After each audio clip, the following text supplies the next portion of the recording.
இன்றைக்கு மக்கள் இப்படி ஒரு பாடத்தை கொடுத்திருக்கிறார்கள். இதைவிட பெரிய பெரிய முடிவுகள் வந்திருக்கின்றன.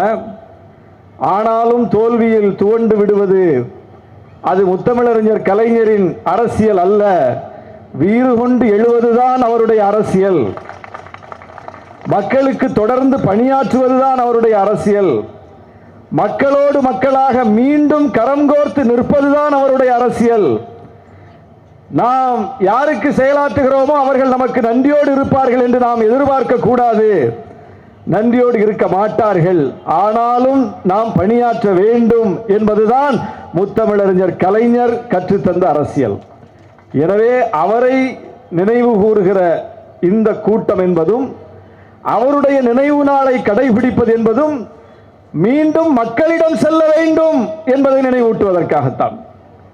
இன்றைக்கு ஆட்சி மாறிவிட்டது, காட்சிகள் மாறிவிட்டன, அணிகள் மாற்றம் நடந்துவிட்டது. ஆட்சி மாறிவிட்டது, காட்சி மாறிவிட்டது, அணி மாற்றம் நடந்துவிட்டது. ஆனால் அதற்காக எம்மை போன்றவர்கள் கொள்கையை மாற்ற முடியுமா? 3 மாதத்திற்கு முன்னால் வரை முத்தமிழறிஞர் கலைஞர் வாழ்க, அவர் ஆற்றிய பணிகள் இன்னென்ன என்றெல்லாம் பட்டியல் போட்டு நீட்டி முழங்கிய நாங்கள் இப்போது எங்கள் வாயை பூட்டி வைக்க முடியுமா? திராவிட மாடல் இந்தியாவுக்கே ரோல் மாடல் என்று சொல்லி மேடைதோறும் முழங்கி இருக்கிறோம், மக்களிடம் போய் பேசி இருக்கிறோம். இல்லை இல்லை, இப்போது 3 மாதத்தில் அது திராவிட மாடல் அல்ல என்று மாற்றி பேச முடியுமா? பேச முடியாது. பல ஆண்டுகளாக எந்த கருத்தை மக்களிடம் சொன்னோமோ, எந்த கொள்கையை முன்னிறுத்தினோமோ, எந்த கொள்கையின் ஐக்கானாக முத்தமிழறிஞர் கலைஞர் அவர்களை பார்த்தோமோ அதை அப்படியே பார்க்கிறோம், அப்படியே தொடர்கிறோம். எந்த மாற்றமும் எங்களிடம் இல்லை. மாற்றி பேச முடியாது. மாற்றி பேசினால் அது மலிவான அரசியலாக போய்விடும். மலிவான அரசியல் செய்ய எமக்கு தெரியாது. மலிவான அரசியல் செய்ய முடியாது. ஆதாய அரசியல் செய்ய முடியுமா? 5 ஆண்டுகளும் திராவிட மாடல் ஆட்சி இருந்தது. முதலமைச்சர் உங்களுக்கு நெருக்கமாக இருந்தார். அமைச்சர் பெருமக்கள் நீங்கள் கேட்டதையெல்லாம் செய்து கொடுத்தார்கள். கேட்டதையெல்லாம் என்றால் தனிப்பட்ட முறையில் எதையும் நானும் கேட்கவில்லை, தனிப்பட்ட முறையில் அவரும் எனக்கு எதுவும் செய்யவில்லை. இப்போது ஒரு பட்டியல் போட்டார் அல்லவா, நானும் ஒரு பட்டியல் போட்டேன் அல்லவா. நாகப்பட்டினம் தொகுதிக்கு என்ன செய்திருக்கிறோம், தமிழ்நாடு முழுவதும் நம்முடைய கொள்கைக்கு நம்முடைய மக்களுக்கு என்ன செய்திருக்கிறோம் என்று ஒரு நீண்ட பட்டியல் இருக்கிறது. அப்படி 5 ஆண்டு காலம் ஆட்சிக்கு நெருக்கமாக இருந்தோம். அதனால் ஆட்சியை பாராட்டி பேசினோம். அதனால் முத்தமிழறிஞர் கலைஞரின் புகழை பாடினோம்.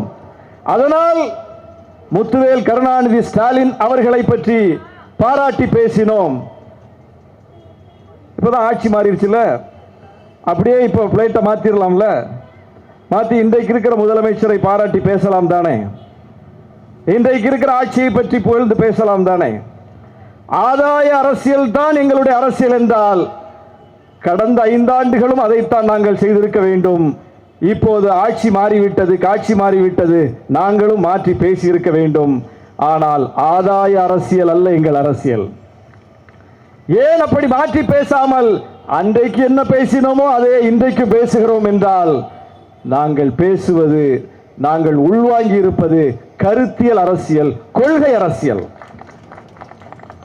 நாகரிக அரசியல், பண்பாடான அரசியல், முதிர்ச்சியான அரசியல். எனவே அந்த அரசியலை எந்த காலத்திலும் பேசுவோம், எல்லா காலத்திலும் பேசுவோம், தொடர்ந்து பேசுவோம், எங்கும் பேசுவோம். ஏனென்றால் அது பேசியாக வேண்டிய அரசியல். எந்த அரசியலை பேச முடியும்? தேர்தல் வரும் போகும், வெற்றி வரும் போகும், அணி இருக்கும் மாறும். அதெல்லாம் தேர்தல் அரசியலில் எந்த உத்தரவாதமும் சொல்ல முடியாது. இன்னைக்கு இருக்கிற அணி இப்படியே இருக்குன்னு சொல்லிட முடியுமா? 10 வருஷமா கட்டி காப்பாத்தினது அணியே 10 நாள்ல போயிடுச்சு. போச்சா இல்லையா? 10 வருஷமா கட்டி காப்பாற்றிய அணி. கொள்கை ரீதியாக ஏதாவது பிரச்சனை இருந்துச்சா? கொள்கை ரீதியாக ஏதாவது பிரச்சனை இருந்துச்சா? கொள்கையாக மாநில உரிமை சார்ந்து ஏதாவது விட்டு கொடுத்தாங்களா? பிஜேபியோட ஏதாவது சமரசம் செய்தார்களா? கொள்கை ரீதியில் எந்த பிரச்சனையும் இல்லை. ஆனால் எப்படி ஒரு 10 நாளில் 10 ஆண்டு காலம் தொடர்ந்த பல தேர்தல்களாக தொடர்ந்த ஒரு அணி ஒரே ஒரு தேர்தல் பின்னடைவில் இல்லாம போச்சு?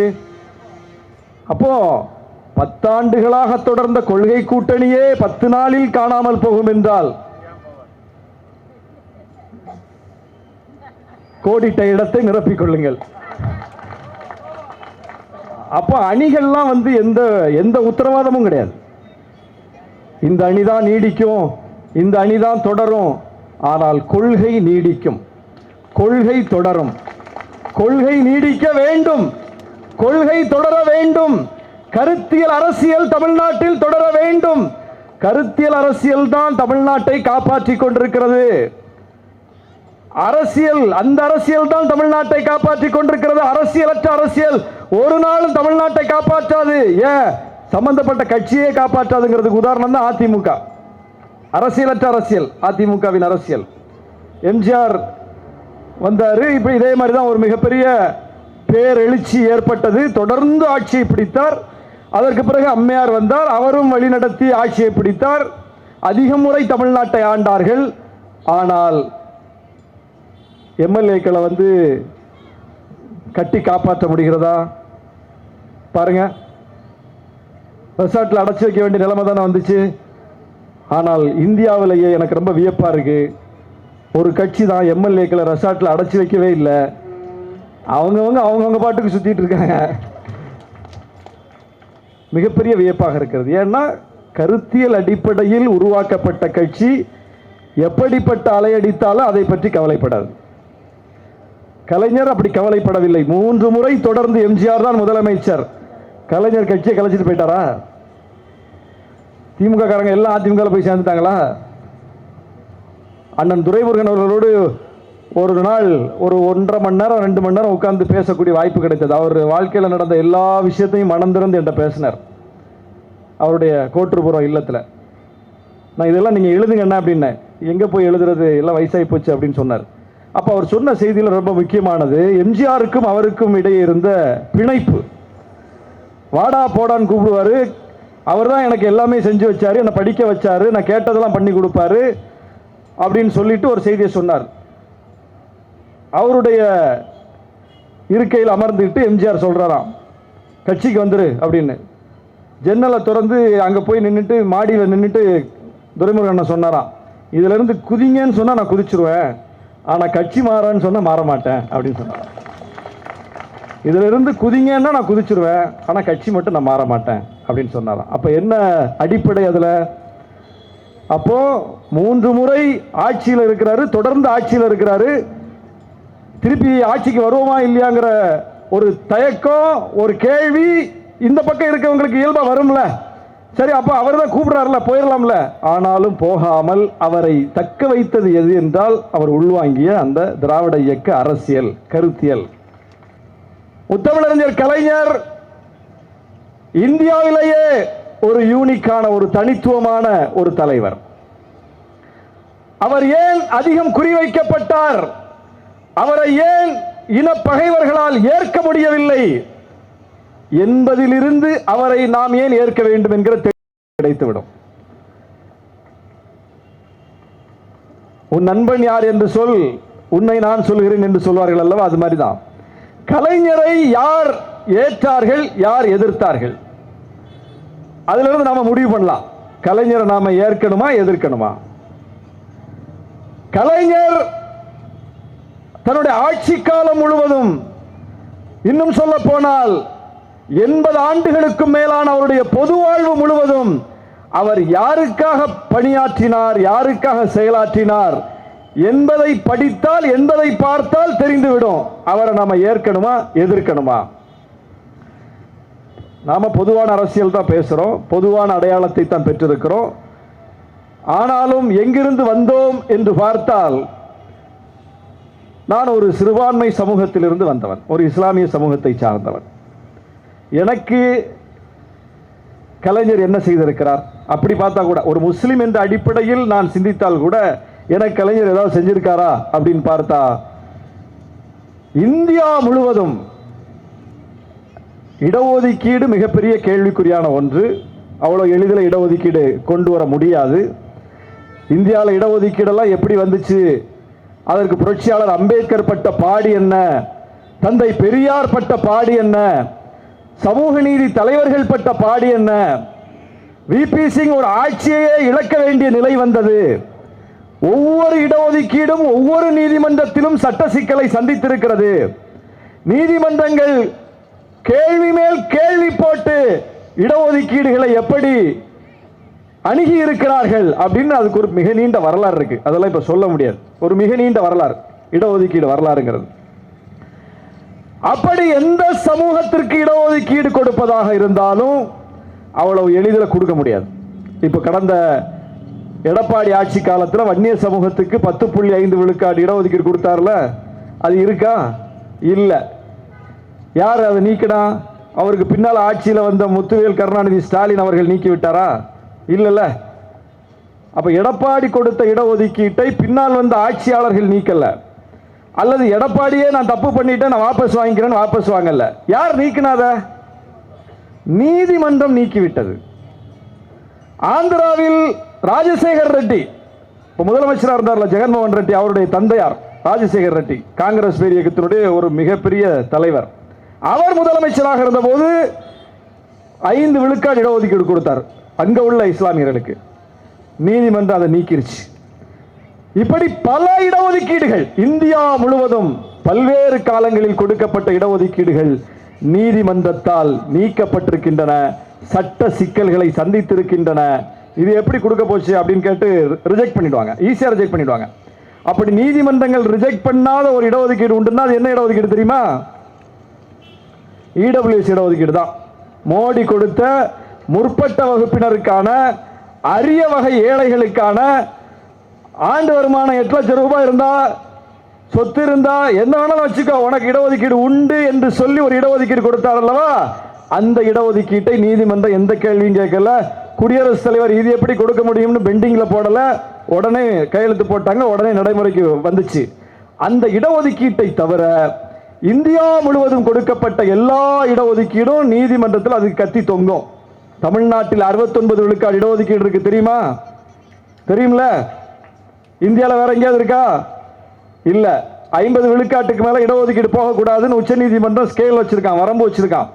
அந்த வரம்பையே உடைத்து 69 விழுக்காடு இடஒதுக்கீட்டை சட்டமாக்கி காட்டிய ஒரே மாநிலம் தமிழ்நாடு தான். அந்த 69க்கும் கத்தி இருக்கு. அம்மையார் ஆட்சி காலத்தில் அதுக்கு சட்ட பாதுகாப்பு கொடுக்கப்பட்டது. ஆனாலும் நீதிமன்றத்தில் அதை சேலஞ்ச் பண்ணிக்கிட்டே தான் இருக்கிறாங்க. அப்படி எல்லா இடஒதுக்கீடும் சேலஞ்ச் ஆகிட்டே இருக்கிற காலகட்டத்தில் முத்தமிழறிஞர் கலைஞர் பட்டியலின மக்களுக்கான இடஒதுக்கீட்டை அதிகப்படுத்தினார். பழங்குடியினருக்கு தனியாக இடஒதுக்கீடு கொடுத்தார். பிற்படுத்தப்பட்டோர் என்றிருந்த பட்டியலை பிரித்து மிகவும் பிற்படுத்தப்பட்டோர்னு ஒரு பிரிவை உருவாக்கினார். அதுல பல்வேறு பிற்படுத்தப்பட்ட மிகவும் பிற்படுத்தப்பட்ட சமூகங்களை பட்டியலிட்டு தனியா 20 விழுக்காடு இடஒதுக்கீடு கொடுத்தார். பட்டியலின பிரிவில் இருக்கக்கூடிய அருந்ததிய சமூகத்திற்கு 3 விழுக்காடு உள்ஒதுக்கீடு கொடுத்தார். இஸ்லாமிய சமூகத்திற்கு 3.5 விழுக்காடு இடஒதுக்கீடு கொடுத்தார். கொடுத்தது மட்டுமில்ல, இன்றைக்கு வரைக்கும் எந்த சட்ட சிக்கலையும் சந்திக்காத அளவுக்கு சிறப்பாக கொடுத்தார். இப்ப நான் ஒரு இஸ்லாமியன் கலைஞருக்கு நன்றி உடையவனா இருக்கணுமா வேண்டாமா? இருப்பேனா மாட்டேனா? ஒரு இஸ்லாமியர் என்று என்னை பார்த்தால் அப்படி அணுகினால் கூட எனக்கும் என் தலைமுறைக்கும் தன் கையில் இருந்த அதிகாரத்தால் வேலை செய்துவிட்டு போயிருக்கிறார் முத்தமிழறிஞர் கலைஞர். அப்ப எவ்வளவு பார்த்து செஞ்சிருக்காரு, எவ்வளவு சவாலான விஷயத்தை செஞ்சிருக்காரு. எவ்வளவு சவாலான விஷயத்தை எப்படி சட்ட சிக்கல் சந்திக்காத அளவுக்கு செய்திருக்கிறார். எண்ணம் இருக்கலாம், ராஜசேகர் ரெட்டிக்கும் கொடுக்கணும்னு எண்ணம் இருந்திருக்குல்ல, கொடுத்தார்ல, அதுல பிழை இல்லைல்ல. அவரும் தானே இஸ்லாமியர்களுக்கு கொடுத்தாரு. ஆனா சட்ட சிக்கலை சந்திச்சு நீதிமன்றம் ரத்து பண்ணிருச்ச. ஆனால் கலைஞர், அதுதான் கலைஞரின் பார்வை. என்ன பார்வை? நம்ம கொடுத்துருவோம், ஆனா அங்க இருக்கிறவன் இதை என்ன பண்ணுவான், மேல இருக்கிறவன் யாரு? ஜட்ஜா இருக்கிறவன் யாரு? நீதிபதிகள் யார்? அந்த இடத்தில் இருப்பது யார்? உச்ச நீதிமன்றத்தினுடைய இருக்கைகளில் அமர்ந்திருப்பவர்கள் யார்? உயர் நீதிமன்றங்களில் நீதிபதிகளாக இருப்பவர்கள் யார்? சமூக நீதி கருத்தியலை உள்வாங்கியவர்களா? பிற்படுத்தப்பட்ட, மிகவும் பிற்படுத்தப்பட்ட பட்டியலின, பழங்குடியின, சிறுபான்மையின சமூகங்களில் இருந்து வந்தவர்களா? இல்லை. முழுக்க முழுக்க முன்னேறிய வகுப்பினர் தான் அந்த பொறுப்புகளில் அமர்ந்திருக்கிறார்கள். நாம கொடுத்துட்டு போயிடுவோம், அவன் விட்டு வைப்பானா? அப்ப இந்த எளிய மக்கள் காலங்காலமா போராடி ஒன்று கேட்கிறாங்க, நம்ம அதை கொடுக்கிறோம் அதிகாரத்தை பயன்படுத்தி. அதை நாம ஏனோதானோன்னு கொடுத்துட்டு போயிட்டா அவன் அதை விட்டு வைக்க மாட்டான், அதை ரத்து செய்து விடுவான். இந்த மக்களுக்கு கிடைக்காமல் போய்விடும். ஆட்சியில் நாம் இருப்போம், இல்லாமல் கூட இருப்போம், ஆனால் நாம் போட்ட சட்டம் இருக்க வேண்டும் என்று சிந்தித்து செயல்படுத்தினார். எல்லாருக்கும் இப்படி செஞ்சிருக்கிறார், எல்லாருக்கும் செஞ்சிருக்கிறார். இன்னைக்கு நம்ம நின்று பேசக்கூடிய பகுதி எது? தரமணி.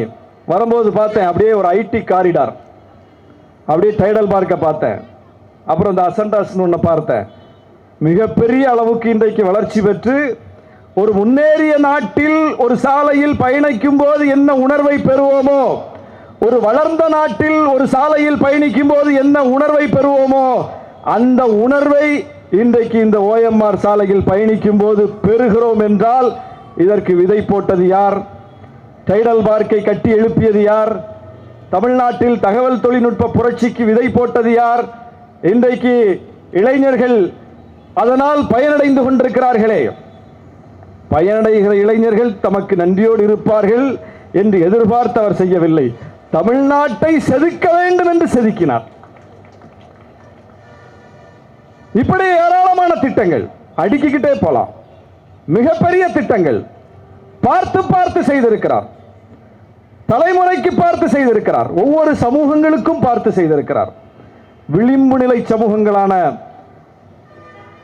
எளிய சமூகங்களுக்கு புதுரை வண்ணார் நலவாரியம்னு ஒன்று அமைச்சார். நாடாளுமன்ற உறுப்பினர், எமது கட்சியின் பொதுச் செயலாளர் அண்ணன் ரவிக்குமார் அவர்கள் 2006 இருந்து 2011 வரைக்கும் சட்டமன்ற உறுப்பினராக இருந்தார். அப்படி அவர் சட்டமன்ற உறுப்பினராக இருக்கும்போது அவர் வைத்த கோரிக்கை தான் இந்த புதுரை வண்ணார்னு ஒரு சமூகம் இருக்கு, அவங்க மிக மிக நலிந்த பிரிவா இருக்காங்க, அப்படி ஒரு சமூகம் இருக்கதே பொதுவெளிக்கு தெரியல, அவர்களுக்கு ஒரு நலவாரியம் அமைத்து அவர்கள் பிரச்சனையை அரசு கவனிக்க வேண்டும்னு சொன்னார். அந்த கோரிக்கை நியாயத்தை புரிந்து கொண்டு அந்த 2006 ஆட்சியிலேயே புதுரை வண்ணார் நலவாரியம் அமைத்து கொடுத்தவர் முத்தமிழறிஞர் கலைஞர். எவ்வளவு மைக்ரோ லெவல்ல பார்த்தா இதை செய்ய முடியும். அப்போ கோரிக்கை வைத்தது அண்ணன் ரவிக்குமார், செய்து கொடுத்தவர் முத்தமிழறிஞர் கலைஞர். இரண்டு பேருடைய உணர்வும் ஒரு புள்ளியில் சந்தித்தால் மட்டும்தான் இது சாத்தியம். 1000 கோரிக்கைகளோடு போகிறோம், ஆட்சியாளர்கள் எல்லா கோரிக்கையும் நிறைவேற்றிடுறாங்களா? அப்போ அந்த கோரிக்கையை புரிந்து கொள்வதற்கு ஒரு கருத்தியல் பார்வை வேண்டும். அந்த கோரிக்கையை பற்றி அவருக்கு ஒரு தெளிவு வேண்டும். இந்த கோரிக்கை நியாயமானது. புதுரை வண்ணார் எவ்வளவு பேர் இருக்காங்க, இதை செஞ்சு கொடுக்கறதுனால நமக்கு என்ன ஓட் பேங்க் வந்துட போகுது அப்படின்னு சராசரி அரசியல்வாதி அப்படி பதில் சொல்வார். அப்படிதானே? இது என்னங்க ஒரு மைக்ரோ கம்யூனிட்டி, இதுக்கு போய் இதெல்லாம் நம்ம செஞ்சு என்ன ஓட்டா வரப்போகுது, இதனால் நமக்கு என்ன ஓட்டு கிடைக்க போகுது என்று சராசரி அரசியல்வாதிகள் தேர்தல் கணக்கோடு ஓட்டு கணக்கோடு ஆட்சியில் இருந்து செய்கிற ஒவ்வொரு செயல் திட்டத்தையும் முடிச்சு போட்டு பார்ப்பார்கள்.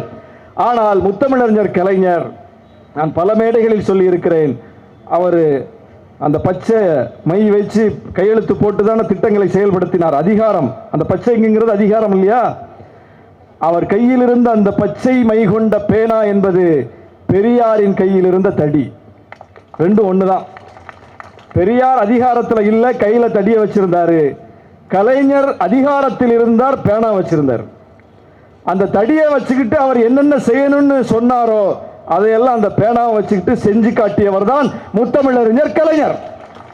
அதில் ஒன்றுதான் பெண்களுக்கு சொத்தில் சமபங்கு உரிமை என்கிற சட்டம். அது ஒன்று சாதாரண ஒன்றல்ல. ஆணாதிக்க சமூக அமைப்பில் இன்னைக்கும் ஒரு குடும்பத்தில் பெண்கள் எப்படி நடத்தப்படுகிறார்கள் என்பதை பார்க்கிறோம். ஒரு ஆணாதிக்க சமூக அமைப்பு குடும்பத்திலே அது எதிரொலிக்கும், எல்லா இடத்திலும் அது எதிரொலிக்கும். அரசியல் எதிரொலிக்கும், பணியாற்றக்கூடிய இடத்துல எதிரொலிக்கும், ஊடகத்தில் எதிரொலிக்கும். எங்க போனாலும் ஆணாதிக்க ஒரு சமூக அமைப்பு இது. ஆணாதிக்க சமூக அமைப்பு பெண்ணுக்கு சமமான பங்கை சொத்துல எடுத்து கொடுக்கணும்னு சொன்னா ஒத்துக்குமா? அந்த மனம் ஏற்குமா? ஏற்காது. அப்படி இவன் ஏற்க மாட்டான். இவன் பேசி பயனில்ல, சட்டம் போட்டா தான் சரியா வரும் என்று சொல்லி 1989 இப்ப இல்ல, இப்பதான் சுப்ரீம் கோர்ட் சொன்னாங்க ஒரு 2 வருஷத்துக்கு முன்னாடி சொத்துல சமபங்கு உரிமை கொடுக்கணும்னு உச்ச நீதிமன்றம் இப்ப சொல்லுச்சு. ஆனால் உச்ச நீதிமன்றம் சொல்வதற்கு 30 ஆண்டுகளுக்கு முன்னால், 40 ஆண்டுகளுக்கு முன்னால் அப்படி ஒரு சட்டத்தை போடுவதற்கு ஒருவருக்கு சிந்தனை வர வேண்டும் அல்லவா? அதுதான் பெரியாரிய சிந்தனை, அதுதான் அம்பேத்கரிய சிந்தனை, அதுதான் மார்க்சிய சிந்தனை, அதுதான் முற்போக்கு சிந்தனை. அப்படிப்பட்ட தலைவர். அப்படி அவருடைய திட்டங்களை எல்லாம் எடுத்து பார்த்தீங்கன்னா ஒவ்வொன்றுமே முற்போக்கானதாக இருக்கும். எதிர்கால தலைமுறைக்கு நீண்ட கால பயனை தரக்கூடியதாக இருக்கும். அப்படியெல்லாம் பார்த்து பார்த்து செஞ்சவர் எப்படி அடையாளப்படுத்தப்படுகிறார்? இப்ப நான் சொன்னதெல்லாம் வச்சு அவர் நினைவு கூறப்படுறார். ஒவ்வொரு தலைவர்களுக்கும் பிறந்த நாள் வருது, நினைவு நாள் வருது இல்ல? எல்லா தலைவருக்கும் வருது. மறைந்த எல்லா தலைவர்களின் நினைவு நாளையும் கடைபிடிக்கிறார்கள், எல்லா தலைவர்களின் பிறந்த நாட்களையும் கொண்டாடுகிறார்கள். அப்படி கொண்டாடப்படும் போது அவர்களுடைய அம்சங்களை மட்டுமே வைத்துத்தான் விவாதம் நடக்கிறது. இப்ப ராஜாஜி மூதறிஞர், சென்னை மாகாணத்தினுடைய கவர்னர் ஜெனரலாக இருந்தவர், முதலமைச்சராக இருந்தவர், ஒரு மிகப்பெரிய அறிஞர், பெரியாரின் தோழர். கருத்து வேற்றுமைகள் இருந்தாலும் கூட நாகரிகமான அரசியலை முன்னெடுத்த தலைவர் பெருமக்களில் அவரும் ஒருவர். அப்படிப்பட்ட நிறைய பின்புலம் இருக்கு அவருக்கு. உடம்பெல்லாம் மூளை என்று சொல்வார்கள் ராஜாஜியை பற்றி சொல்லும்போது. இப்ப ராஜாஜியை நினைவு கூறும் போது எப்படி நினைவு கூறுறோம்? ஏதாவது எதிர்மறையான அம்சங்களை வைத்து அவரை நினைவு கூறுகிறார்களா? அவர் குலக்கல்வி திட்டத்தை கொண்டு வந்தார், அதை தந்தை பெரியார் முறியடித்தார், காமராசரை முன்னிறுத்தி அந்த அரசியலை தமிழ்நாடு முறியடித்தது என்பது மிகப்பெரிய வரலாறு. ஆனாலும் கூட ராஜாஜி மிக முக்கியமான ஒரு அரசியலை செய்திருக்கிறார். என்ன அரசியல்?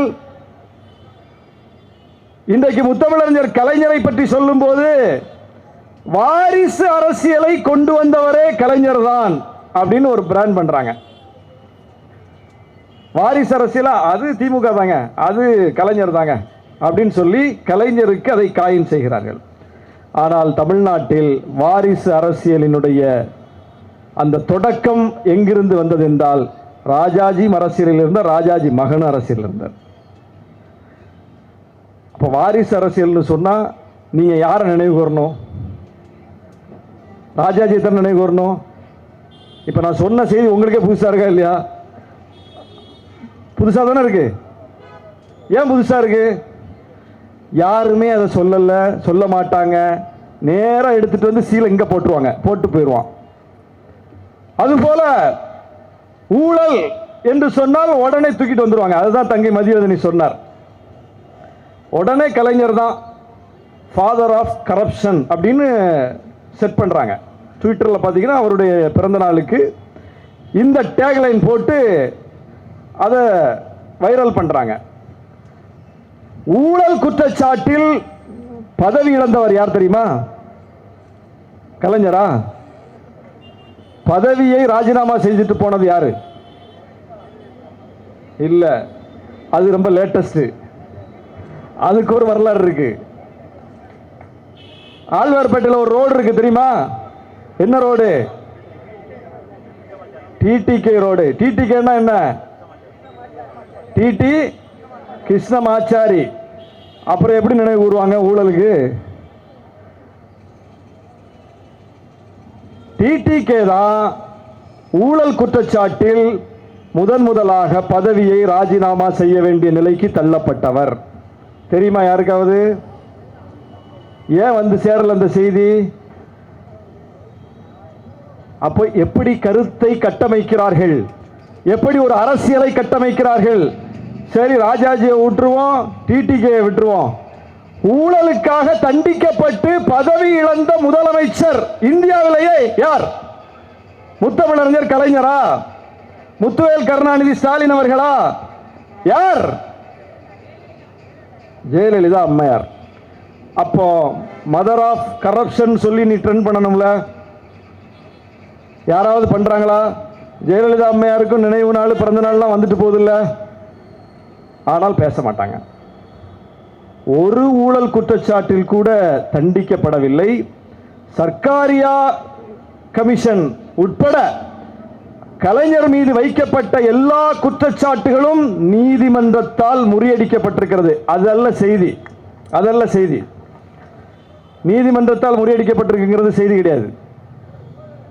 கலைஞருடைய பின்புலம் என்ன, நான் பட்டியல் போட்டவருடைய பின்புலம் என்ன, அதுதான் முக்கியமானது. டிடி கிருஷ்ணமாச்சாரியாரின் பின்புலம் என்ன, ஜெயலலிதா அம்மையாரின் பின்புலம் என்ன, கலைஞரின் பின்புலம் என்ன, எல்லா பின்புலத்தையும் பாருங்க. இவருடைய சமூக பின்புலம் என்ன, அவர்களின் சமூக பின்புலம் என்ன, இவருக்கு பின்னால் இருக்கிற லாபி என்ன, அவர்களுக்கு பின்னால் இருந்த லாபி என்ன, இவருடைய பொருளியல் பின்புலம் என்ன, அவருடைய பொருளியல் பின்புலம் என்ன, எல்லா பின்புலத்தையும் எடுத்து பாருங்க, ஆய்வு செய்து பாருங்க. இவர் விளிம்பு நிலையிலும் விளிம்பு நிலையில் இருந்து வந்த தலைவர். அவர் ஏன் வந்து உடன்பிறப்புகளுக்கு கடிதம் எழுதிட்டு இருந்தார்? டெய்லி ஜெயலலிதா அம்மா எழுதிட்டு இருந்தாங்களா? தேவையில்லை. ஏன்? அந்த அம்மாவுக்கு எழுதுறதுக்கு 1000 பேர் இருப்பான், இவருக்கு எழுதுறதுக்கு ஆள் இருக்காது, இவர் தான் எழுதணும். புரியுதா பிரச்சனை? கலைஞர் சந்தித்த பிரச்சனை. கலைஞர் ஏன் பேசிக்கொண்டே இருந்தார்? அந்த அம்மா பேசிக்கிட்டே இருந்தாங்களா? அந்த அம்மாவுக்கு பேசுறதுக்கு 1000 பேர் வருவான், இவருக்கு பேசுறதுக்கு அவர் தான் பேசணும். கலைஞர் ஏன் அன்றாடம் அரசியல் செய்து கொண்டிருந்தார்? அந்த அம்மா அன்றாட அரசியல் செஞ்சாங்களா? செஞ்சாங்களா? இல்ல. அன்றாட அரசியல் செய்யணும், அன்றாடம் பேசணும், அன்றாடம் எழுதணும், தன் மீது வரக்கூடிய அவதூறுகளுக்கு குற்றச்சாட்டுகளுக்கு அன்றாடம் பதில் சொல்லணும். அங்க வேற யாரோ உட்கார்ந்து பேசிட்டு இருப்பாங்க, பதிலாக சொல்லிட்டு இருப்பாங்க. இப்படி வேலை செய்வதற்கு ஒரு பெரிய கூட்டம் இருக்கும். அந்த அம்மா வாழ்நாள் அவங்களை சந்திச்சிருக்க கூட மாட்டாங்க. டிடி கிருஷ்ணமாச்சாரிக்காக பேசுவதற்கு, ஜெயலலிதா அம்மையாருக்காக பேசுவதற்கு வலதுசாரிகள் முட்டி மோதிக்கொண்டு வருவார்கள். ஆனால் ஒரே ஒரு வலதுசாரி கூட கலைஞருக்காக வாதாட வரமாட்டான். வலதுசாரிகள்னா யாரு? அவங்க தான் எல்லா செக்டார்லையும் ஊடுருவி இருக்கிறவங்க, எல்லா செக்டார்லையும் நிறைந்திருப்பவர்கள். மீடியாவா அவங்க தான் இருப்பாங்க, அவங்க கட்டுப்பாட்டில் தான் இருக்கும். நீதிமன்றங்களா அவங்க தான் ஆதிக்கம் செலுத்துவாங்க. எல்லா அரசு அதிகார பொறுப்புகளா, முக்கிய முதன்மை பொறுப்புகளா அவங்க தான் இருப்பாங்க. அப்படி அவர்களால் நிரம்பி இருக்கக்கூடிய ஒரு அமைப்பு முறையில் இவருக்கு பேசுறதுக்கு, லாபி பண்றதுக்கு, எழுதுறதுக்கு ஆளே கிடையாது. இவரா செய்யணும், அல்லது இவர் கருத்தை ஏற்றுக்கொண்ட வலிமையற்ற பின்புலத்தை கொண்ட நாம செய்யணும். இதுதான் இவருடைய நிலை. அப்படி இருக்கும்போது இவர் மீது ஒரு குற்றச்சாட்டு, அம்மையார் மீது ஒரு குற்றச்சாட்டு. அம்மையாருக்கு சுப்ரீம் கோர்ட்ல எவ்வளவு பெரிய லாபி இருக்கு, எவ்வளவு பெரிய வழக்கறிஞர்கள் வருவாங்க, எவ்வளவு பெரிய பின்புலம் இருக்கு. அம்மையார் கேட்டு கொள்ளாமலேயே வந்து பேசுவதற்கு ஆள் உண்டா இல்லையா? ஆள் உண்டு. கலைஞருக்கு அப்படி உண்டா? அப்போ மிகப்பெரிய பின்புலம் இருந்தும் சட்ட ரீதியில் அவரால் வெற்றி பெற்று வர முடியவில்லை. பின்புலமே இல்லாமல் சட்ட ரீதியில் வெற்றி பெற்று வந்தார் கலைஞர். அதற்கு பிறகு 2G அந்த குற்றச்சாட்டில் ஆராசா அவர்களும் கனிமொழி அவர்களும் அதே மாதிரி சட்ட ரீதியில் வாதாடி போராடி வெளியே வந்தாங்க. மோடி காலில் விழுந்து வரல, மோடி கொண்டு வந்த சட்டங்களுக்கு கையெழுத்து போட்டுட்டு சரண்டர் ஆகி வரல, மோடிக்கு ஆதரவு கொடுத்துட்டு வரல, தேர்தலில் மோடியோட கூட்டணி வச்சுட்டு வரல. மோடி சந்தித்த 3 நாடாளுமன்ற தேர்தல், 2014 தேர்தல், 2019 தேர்தல், 2024 தேர்தல், 3 தேர்தலிலும் மோடியை எதிர்த்து அணியை கட்டி தமிழ்நாட்டில் மிகப்பெரிய வெற்றியை பதிவு செய்த வரலாறு தான் இங்கே உள்ள வரலாறு. அப்படி இருக்கும்போது எப்படி வந்து ஃபேவர் பண்ணி கொடுப்பாங்க, எப்படி வந்து விடுதலையாவதற்கு உதவி செய்வாங்க? அப்போ அரசியல் ரீதியாக சமரசம் செய்து கொள்ளாமல் சட்ட போராட்டத்தை மட்டுமே நடத்தி வெளியே வந்தாங்களா இல்லையா, விடுதலை ஆனாங்களா இல்லையா? இவ்வளவு பெரிய வரலாறு இருக்கு, கண்ணுக்கு முன்னாடி நம்ம பார்க்கிறோம். ஆனால் ஊழல்னா நேர கொண்டு வந்து சீலை இங்க போட்டுருவாங்க, நேர சீலை இங்க தான். அப்ப வாரிசு அரசியல்னா சீல் இங்க தான், ஊழல்னா சீல் இங்க தான். இப்படியே ஒவ்வொன்றா எடுத்துட்டு போனீங்கன்னா எல்லாத்துக்கும் பழியை, அவப்பெயரை, இழி சொல்லை வாழ்நாள் முழுவதும் கலைஞர் சந்தித்திருக்கிறார். வாழ்நாள் முழுவதும் சந்தித்திருக்கிறார். தமிழின துரோகி என்று ஒரு பட்டத்தை கொடுத்து விட்டார்கள். தமிழின தலைவர் என்று அவரை அழைப்பதற்கு பதிலாக தமிழின துரோகி என்று பட்டியலை கொடுத்து பெயரை கொடுத்துட்டாங்க. எப்படி அது? இன்றைக்கு நாம் பார்க்கிற தமிழ் அறிஞர்களுக்கான அத்தனை நினைவு சின்னங்களையும் எழுப்பியவர் அவர்தான். டி நகரில் போனீங்கன்னா மாப்போசியுடைய திருவுருவச் சிலை இருக்குது. மாப்போசியார் ஒரு தமிழ் தலைவர். வடக்கெல்லை தெற்கெல்லை போராட்டத்தை முன்னின்று நடத்திய, நம்முடைய எல்லை பகுதிகளை மீட்பதற்காக மிகப்பெரிய போராட்டங்களை நடத்திய ஒரு தலைவர். அப்படிப்பட்ட தலைவருக்கு சிறப்பு செய்திருக்கிறார் முத்தமிழறிஞர் கலைஞர். அவர் நம்மளை எதிர்த்தவராச்சு, அவர் எதிர்த்து பேசியவராச்செல்லாம் பார்க்கல. ஆனால் இலங்கையில் போய், ஈழத்தில் போய் இந்திய அமைதிப்படை தமிழ் மக்களை அழித்துவிட்டு வருது. இங்க அமைதிப்படைய வரவேற்பதற்கு முதலமைச்சராக இருக்கக்கூடிய கலைஞர் போனும் புரோட்டோகால். கலைஞர் என்ன சொன்னார் தெரியுமா? அதெல்லாம் போக முடியாது, வரவேற்க முடியாது என்று சொல்லிவிட்டார், மறுத்து விட்டார். ஆனால் தமிழர் தலைவராக போற்றப்படுகிற ஐயா மாப்போசி அவர்கள் போய் அமைதிப்படை வரவேற்றார்.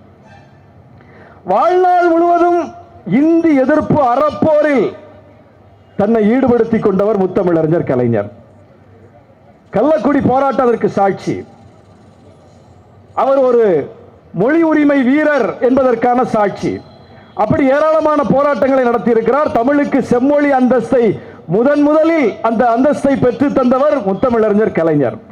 அப்படி ஒரு பேக்ரவுண்ட் இருக்கு. அதனால அவரை தமிழின தலைவர்னு நாம சொல்றோம். ஆனால் தமிழின துரோகின்னு சொல்றவங்க தமிழின தலைவர்னு யாரை சொல்றாருன்னா மாப்போசியை சொல்கிறார்கள். அவர் தான் அமைதிப்படை வரவேற்றாரு. ஏன் இந்தியை நாம படிக்க கூடாதுன்னு மல்லு கட்டினவரும் அவர் தான். எப்படி வரலாற்றை திருப்பி போடுகிறார்கள், வரலாற்றை அப்படியே மாற்றி போடுகிறார்கள். மாப்போசியை நாமும் போற்றுகிறோம், அவருடைய போராட்டத்தை மதிக்கிறோம். ஆனால் அவரை எப்படி நினைவு கூறுகிறார்கள், இவரை எப்படி நினைவு கூறுகிறார்கள்? ஒவ்வொன்றா இப்படி நான் பட்டியல் போட்டுக்கிட்டே போக முடியும். மிகப்பெரிய பட்டியல் இருக்கிறது, மிக நீண்ட வரலாற்று குறிப்புகள் இருக்கின்றன. எல்லாவற்றிலும் கலைஞரை குறிவைத்தவர்கள் இப்படி அவர் யாரு, அவர் பேக்ரவுண்ட் என்ன, அவர் யாருக்காக வேலை செய்கிறாரு என்பதை பார்த்து எரிச்சல் அடைந்து அவர் மீது கல்லறிபவர்கள். எனவே அவர்கள் கல்லறிகிறார்கள் என்றால் அந்த பின்புலத்தை நம்ம பார்க்கிறோம், அவங்க பேக்ரவுண்டை பார்க்கிறோம், அவங்க ஏன் இதை செய்யறாங்கன்னு பார்க்கிறோம். அவங்க கல்லறியக்கூடிய அவர்களுக்கு இவர் என்ன செஞ்சிருக்காருன்னு பார்க்கும்போது தான் வரலாறு நமக்கு சில பாடங்களை தருது. அந்த இடத்தில் தான் கலைஞருக்காக எப்போதும் பேச வேண்டியிருக்கிறது. அது கலைஞருக்காக பேசுறதல்ல, அல்லது அவர் கட்டிக்காத்த திமுக என்கிற கட்சிக்காக பேசுவதல்ல, அல்லது இன்றைக்கு திமுக தலைவராக இருக்கிற அண்ணன் முத்துவேல் கருணாநிதி ஸ்டாலின் அவர்கள் நமக்கு நெருக்கமானவர் அதனால பேசணுங்கிறதுக்காக இல்லை, அல்லது இங்க கூப்பிட்டு நிகழ்ச்சி நடத்துற அண்ணன் மாசு நம் மீது பேரன்பு வச்சிருக்கிறாரு அதனால கூப்பிடுறாரு அதனால போய் பேசுவோம் என்கிற குறுகிய கணக்கில் அல்ல. நான் பட்டியல் போட்டது அனைத்து என்ன வரலாற்று நிகழ்வுகள். ஒவ்வொன்றுக்குள்ளேயும் மிகப்பெரிய வரலாறு இருக்குது. ஒவ்வொன்றுக்குள்ளேயும் நாம தாங்கி இருக்கக்கூடிய கொள்கை இருக்கு. நாம அரசியலுக்கு வந்திருக்கிறதே இந்த கொள்கைக்காகத்தான், அரசியல்ல இருக்கிறதே இந்த கொள்கைக்காகத்தான். இந்த கொள்கையை விட்டுட்டு எந்த அரசியலை பேச முடியும்? நம்ம வெற்றி தோல்வி இரண்டாவது. இந்த கருத்தியல் அடைகாக்கும் வரை இந்த இயக்கமும் இருக்கும். ஒன்றும் பிரச்சனை இல்லை, வெற்றி தோல்வி பிரச்சனையே கிடையாது. அப்ப கலைஞரை நினைவு கூறுவது என்பது, முத்தமிழறிஞர் டாக்டர் கலைஞரை நினைவு கூறுவது என்பது இன்றைக்கு மிக முக்கியமான கால தேவையாக இருக்கிறது. அவருடைய அரசியலை இளைஞர்களிடம் கொண்டு செல்ல வேண்டும், அவருடைய கருத்தியலை கொண்டு போய் சேர்க்க வேண்டும், அவர் இந்த தமிழ்நாட்டிற்கு பார்த்து பார்த்து செய்த திட்டங்களை கொண்டு போய் சேர்க்க வேண்டும், அதை பட்டியல் போட்டு சொல்ல வேண்டும். இன்றைக்கு நாம் படிப்பதற்கு, நாம் வேலையை பெற்றிருப்பதற்கு, இந்த சமூகத்தில் ஒரு சமநிலை நிலவுவதற்கு, வடமாநிலங்களை போல் இல்லாமல் தமிழ்நாடு தனித்துவமாய் இருப்பதற்கு யார் காரணம் என்று நீங்க சிந்திச்சு பாருங்க இளைஞர்களே என்று நம்ம இளைஞர்கள்ட்ட உரையாடணும். தலைமுறை மாறிவிட்டது. ஒரு புள்ளியோரம் பார்த்தேன், என்னோடு இருக்கக்கூடிய தம்பி எடுத்து எனக்கு அனுப்பியிருந்தார். 2029 தேர்தல் 60 விழுக்காடு அந்த தேர்தலை தீர்மானிக்க போகிறவர்கள் இளைஞர்கள் அப்படின்னு. 2031 தேர்தல் முழுமையாக அந்த தேர்தலை தீர்மானிக்க போகிறவர்கள் இளைஞர்கள் அப்படின்னு ஒரு புள்ளி வரம் பார்த்தேன். அப்போ காலம் மாறிடுச்சு, கோலம் மாறிடுச்சு. முழுக்க முழுக்க முழுக்க இளைஞர்கள் தான் அரசியலை தீர்மானிக்க போகிறார்கள், இப்போதும் தீர்மானித்திருக்கிறார்கள். அந்த தலைமுறையிடம் பேசுவதற்கு திராவிட இயக்கத்திடம்தான் 1000 செய்திகள் இருக்கின்றன. வேற யார்ட்டையும் கிடையாது, செய்தி கிடையாது பேசுறதுக்கு. யார்கிட்ட இருக்கு செய்தி? தமிழ்நாட்டில் இளைஞர்களிடம் உரையாடுவதற்கான செய்தி யாரிடம் இருக்கிறது? திராவிட இயக்கத்திடம் இருக்கிறது. ஏன்? திராவிட இயக்கம் தான் நீட்டுக்கு எதிராக வலிமையான போராட்டத்தை நடத்திக்கிட்டே இருக்கு. அது யாருக்கான அரசியல்? திராவிட இயக்கம் தான் 50 விழுக்காட்டை தாண்டிய கிராஸ் என்ரோல்மெண்ட் ரேஷியோ, உயர்கல்வி படிப்போர் விழுக்காடை தொட்ட தமிழ்நாடு என்கிற பெயரை பெற்று தந்திருக்கிறது. அது யாருக்கான அரசியல்? இந்தியாவிலேயே ஆணுக்கு நிகராக பெண்கள், மாணவர்களுக்கு நிகராக மாணவிகள், இன்னும் சொல்ல போனால் மாணவர்களுக்கும் மிகுதியாக மாணவிகள் படிக்கக்கூடிய மாநிலமாக தமிழ்நாடு தான் இருக்கிறது என்கிற செய்தி, அது யாருக்கான அரசியல்? கட்டணமில்லா பேருந்து பள்ளி மாணவர்களுக்கு யாருக்கான அரசியல்? பஸ் பாஸ் கொடுத்தார்ல கலைஞர், லேப்டாப் கொடுத்தார்ல, என்னென்ன கல்வி உபகரணங்கள் உண்டோ அத்தனையும் அரசு கொடுக்கும் என்று கொடுக்கப்பட்டது, அது யாருக்கான அரசியல்? மாவட்டந்தோறும் மருத்துவக் கல்லூரிகள் யாருக்கான அரசியல்? இந்தியாவில் எங்கே உண்டா இதெல்லாம்? இப்படி ஒரு வளர்ச்சி இந்தியாவில் எங்காவது உண்டா? உண்டுன்னா காட்டிட்டு பேசு, விவாதிப்போம். அப்படி நாம் மிகப்பெரிய உச்சத்தை எட்டியிருக்கிறோம். முழுக்க முழுக்க முழுக்க இளையோருக்கான திட்டங்கள், முழுக்க முழுக்க முழுக்க இளைஞர்களை பிற்போக்காக இழுத்து விடாமல், சாதிய மதவாதத்தை சொல்லி அவர்களை சுருக்கி விடாமல், வளர்ச்சியை சொல்லி, கல்வியை சொல்லி அப்படி வளர்த்தெடுக்கப்பட்டிருக்கிற அரசியல். அதனால தான் சாதிய மதவாத சக்திகள் இங்கே வெற்றி பெற முடியவில்லை. சாதி அணிதிரட்டல் செய்த கட்சி ஏற்கனவே ஜெயிச்சிட்டு இருந்ததை கூட பின்னாடி தோத்திருக்காங்க. ஏன்? தமிழ்நாட்டில் அது பழக்கம் இல்லை, அது எடுபடாது. தேர்தல் அரசியல் அது எடுபடாது. மதவாத அரசியலை சொல்லி வந்த கட்சி 3 முறை இந்தியாவே ஏத்துக்குச்சு, தமிழ்நாடு ஏத்துக்கல. ஏன்? இங்க அதை சொல்லி மக்களிடம் எடுபடாது. அப்ப என்ன சொன்னா எடுபடும்? வளர்ச்சியை சொன்னால் எடுபடும், கல்வியை சொன்னால் எடுபடும். இப்படி சொல்லித்தான் தமிழ்நாட்டை கட்டி காப்பாற்றி வந்திருக்கோம் என்னும் போது எப்படி அது இந்த தேர்தலில் மாறிச்சு? எப்படி அது மாறியது? இதை ஆய்வு செய்ய வேண்டும். இதை பற்றி நாம் தீவிரமாக சிந்திக்க வேண்டும். தேர்தல் வெற்றி 2வது, அது பிரச்சனையே கிடையாது. ஆனால் தமிழ்நாடு போகிற திசை அது வளர்ச்சியை நோக்கிய திசையாக இருக்க வேண்டும். அது பெரியாரிய, அம்பேத்கரிய, மார்க்சிய பாதையில் பயணிக்கிற திசையாக இருக்க வேண்டும். அது கல்வி முன்னேற்றம் என்கிற திசையாக இருக்க வேண்டும். அந்த திசையை நோக்கி மீண்டும் தமிழ்நாட்டை கட்டி எழுப்போம் என்று சொல்லி, அதற்கு முத்தமிழறிஞர் கலைஞரின் வாழ்க்கை மிகுந்த பாடமாக இருக்கிறது என்று சொல்லி வாய்ப்புக்கு நன்றி கூறி விடைபெறுகிறேன். நன்றி, வணக்கம்.